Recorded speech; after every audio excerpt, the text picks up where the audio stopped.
They're always going out in the forest with the cows and playing all kinds of games and laughing and, doing all kinds of boyhood stunts. You know how they are. Young rascals. That's friendship. The Sthāyi-bhāva of vātsalya rasa is vātsalya-rati, or parental affection.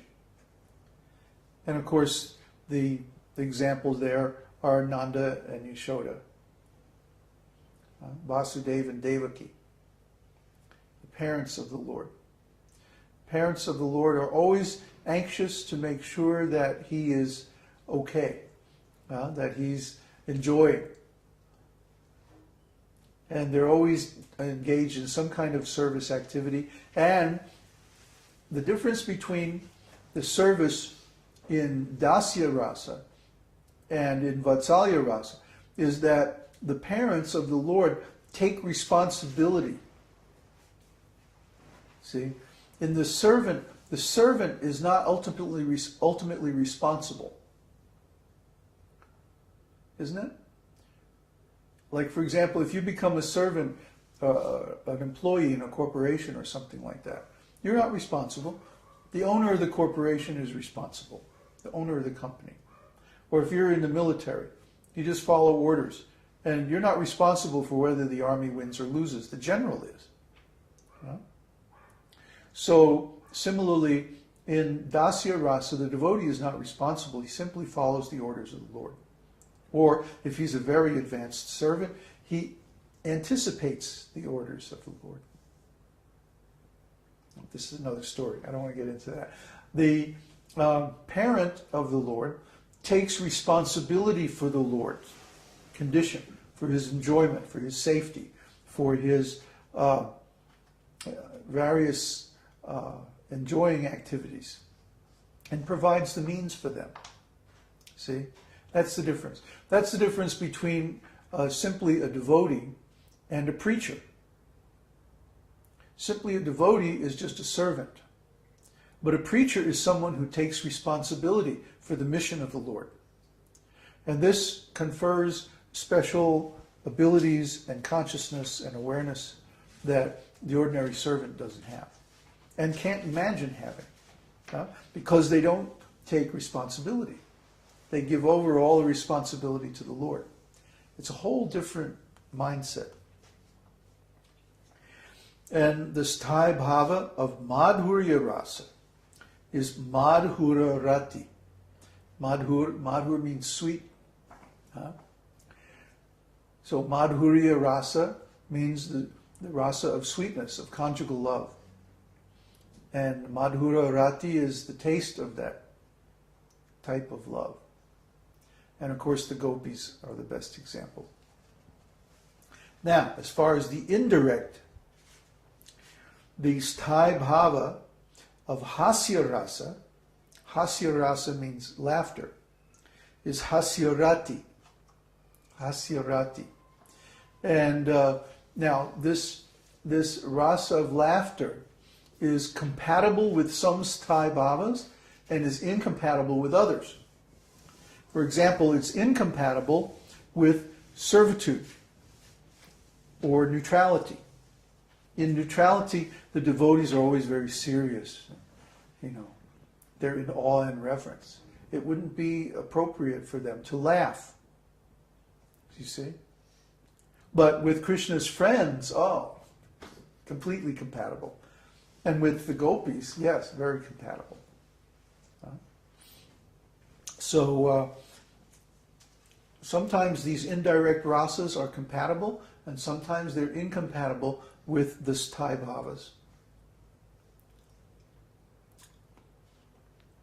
Now, the Sthāyi-bhāva of adbhuta rasa, adbhuta means wonder, is mukhya-rati, astonishment.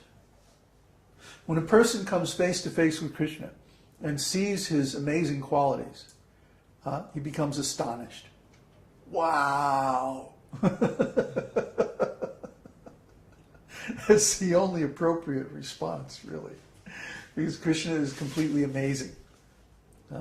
It's like when you read in when you read in the scripture for the first time about Krishna and his different qualities and stuff, you just go, wow, wow, and more wow. And this astonishment periodically arises in the heart of a devotee whenever he sees the amazing qualities of Krishna. For example, one time Mother Yashoda, Balaram accused baby Krishna of eating dirt. And he went to Mother Yashoda and said, Mom, Krishna ate dirt, ew. And so Mother Yashoda goes, let me see, Krishna. Open your mouth. And she opened Krishna's mouth. And inside of Krishna's mouth were all the universes. All the universes and planetary systems and all this stuff. And Mother Yashoda was just like, wow. Completely astonished. Whoops. One time Lord Chaitanya manifested he has a special form that's called Shadbhuj, means six-armed form, where he has the bow of Lord, and the arrows of Lord Ramachandra in two hands,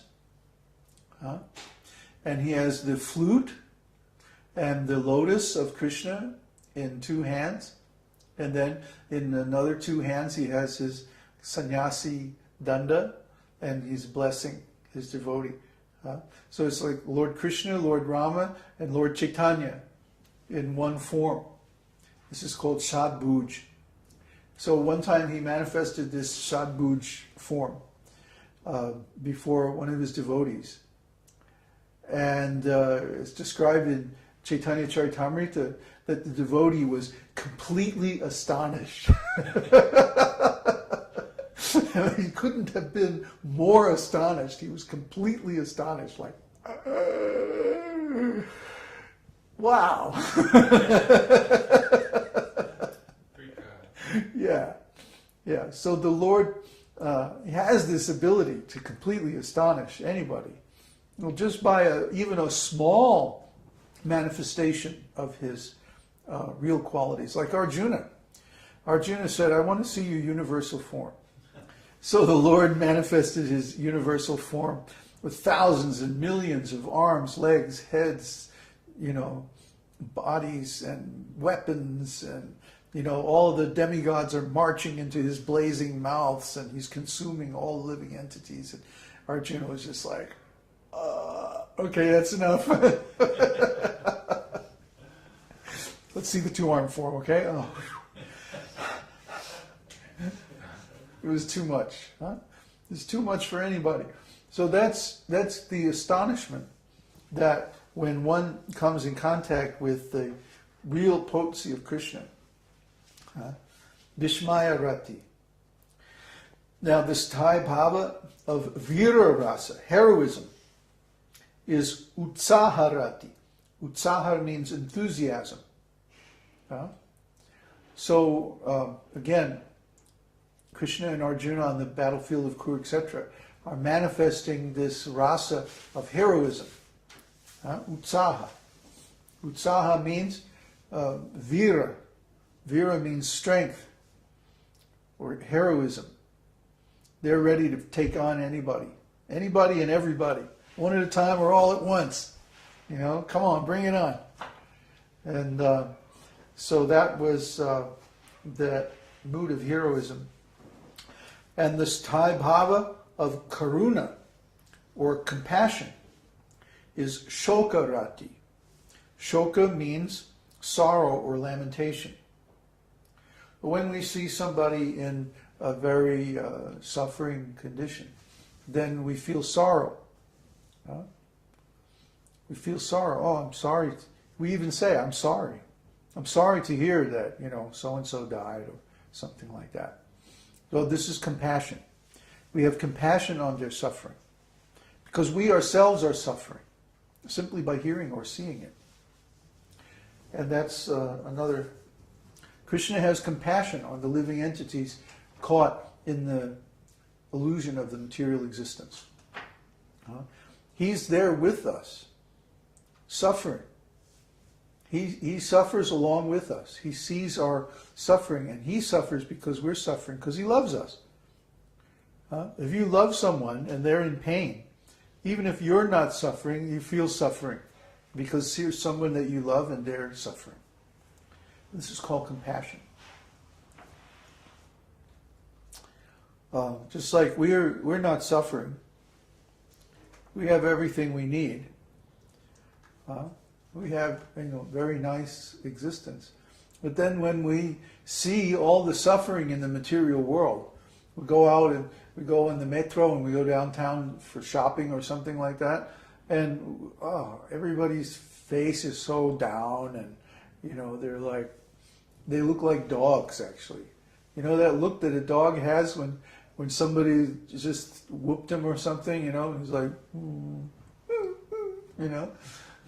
They're like that. They have that look like, they're suffering. I have to go to work and